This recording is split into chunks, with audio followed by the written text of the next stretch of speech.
Hello, I didn't see you there. Today, I'm going to be sorting these keycaps using selection sort. So first, I look at the first element, which is a 5.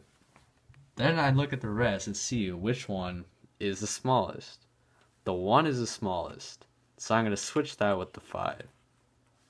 Then I do this for the 5 again, because now it's in the second position. I see the next smallest is a 2, so I switch them. Then I do the same thing with the 6.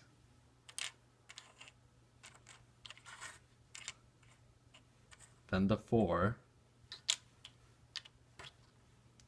Then the 6 again.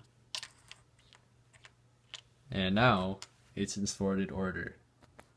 Great.